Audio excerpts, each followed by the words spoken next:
Hey, this is Alec. Welcome to White Whale Comics.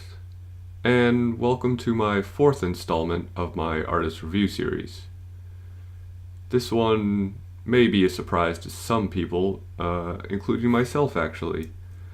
I am reviewing Rob Liefeld. I will be honest, I am not the biggest fan of his, but I do feel like he gets criticized unfairly. Well, he gets criticized fairly for things that he does, but he gets criticized unfairly because he's not the only one who does them. And I feel like it's unfair to just dump on him the way people do. And since this review series is all about positivity in people's work, I figured I would try to realign the perception of him a little bit. But I do need to start off with this image. And this image. Like I said, they are fairly criticized. That Captain America is very thick through the midsection, and that female character is elongated to ridiculous proportions. But let's look at this guy and that anatomy. In case you didn't know, this is Todd McFarlane, who is a contemporary of Rob Liefeld in the 90s. And really, there's a lot of the same problems here. And I'm not trying to criticize Todd McFarlane either, because he certainly does stuff well. But my point is that no one gets it right all of the time. That image of Scorpion is insane. His front leg is not attached to his body, and his midsection chest area is outrageously thick. And Peter Parker's arms, people don't bend that way. Speaking of not bending that way, this is another drawing by Todd McFarlane, where Mary Jane's leg and arm are both clearly broken, and she must be on some incredible painkillers because she's smiling through it for this glamour shot. And interestingly enough, while I was looking at blogs, the many blogs of anti-Liefeld art, I came across this image in a list of bad Liefeld art. As you can see, that is not Liefeld, it is Michael Turner. But they were criticizing the musculature in the arm, which is fair. That arm is bananas. And these women don't bend that way, especially if you look at Witchblade.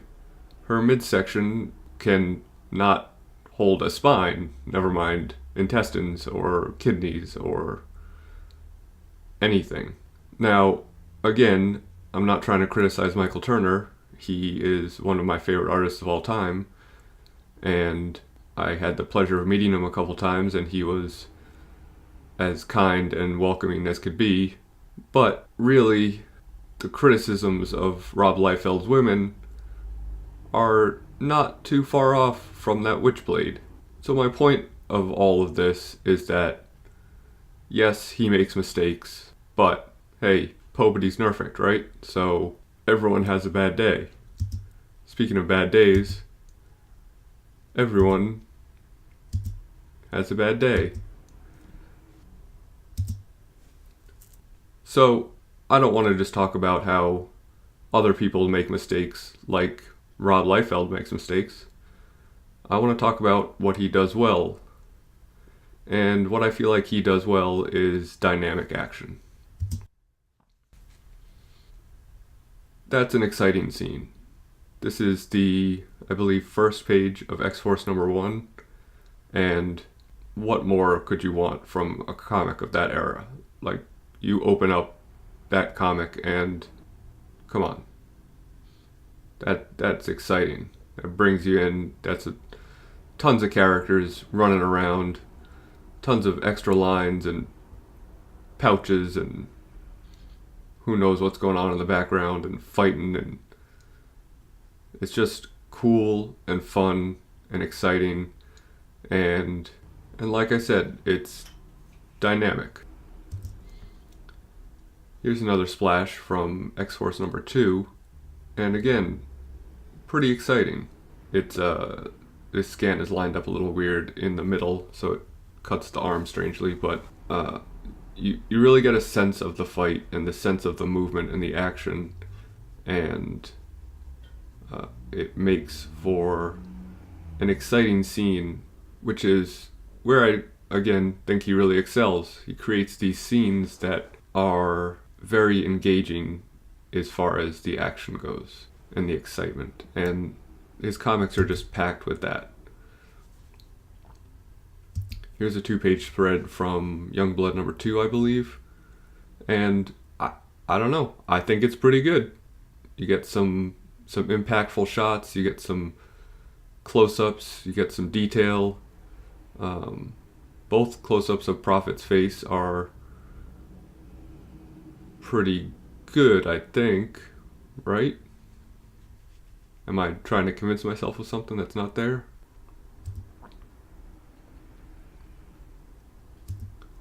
And he does tend to repeat some things. That face of Shatterstar is very similar to the face of Prophet, but again, this is, I think, a pretty good 2-page spread of some pretty exciting action. It's well laid out, it's clear. Again, it's very dynamic.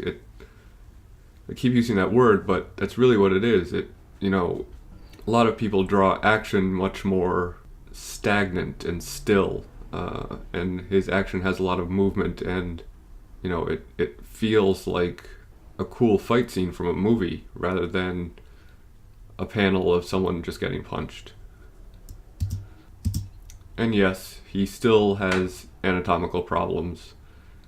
If you look at that panel at the bottom, that is, I don't know.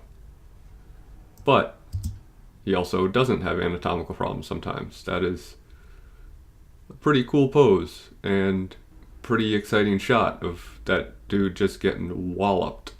And he tends to repeat the same kind of thing, but when you know what you're good at, stick with it, because it's good.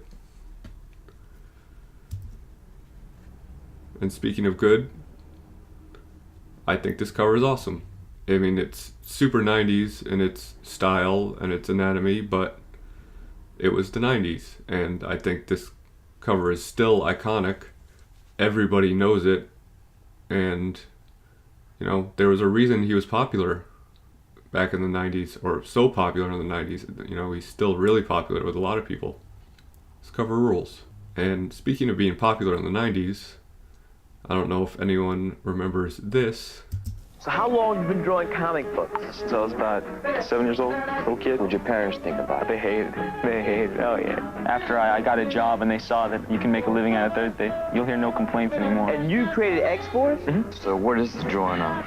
This is the Spike Man. And what's this right here? This is the camera on top of your head that will record the wrongdoings of others. So Rob, have you had any formal art training? No. Just a lot of imagination, I think. Wait, so I say it and then look down? Or just open it and say it? Fly button?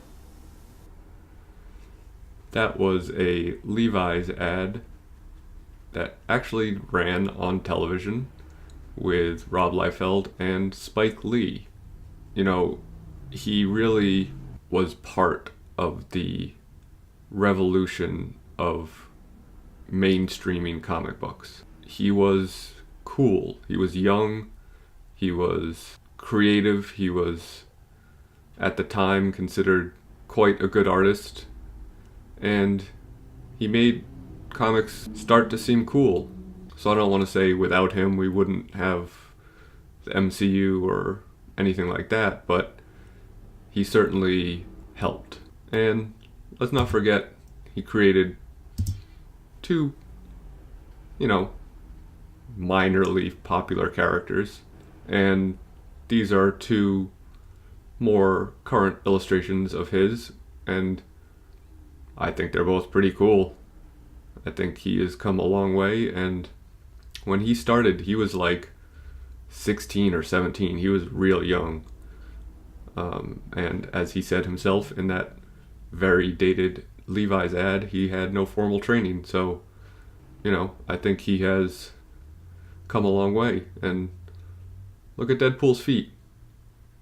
They're pretty good. I had to put one foot joke in there, right? So that wraps it up. It's my review of Rob Liefeld and why I think that we should give him a break. And I think that every artist is trying to put out their best work all of the time, and it's fair to criticize people's work, but it is not fair to just consistently turn someone into a butt of a joke when they're simply trying to put something out into the world for us to enjoy. So next time you go to make a Rob Liefeld feet or pouches joke or poke fun at that Captain America image, which is, again, not good, just give him a break. He does stuff well. That's all I got for today. If you have any artists you'd like to see me review, please leave them in the comments, and I will try to add them to my list. Hope you enjoyed it. Thanks for watching. Never turn your back to the ocean.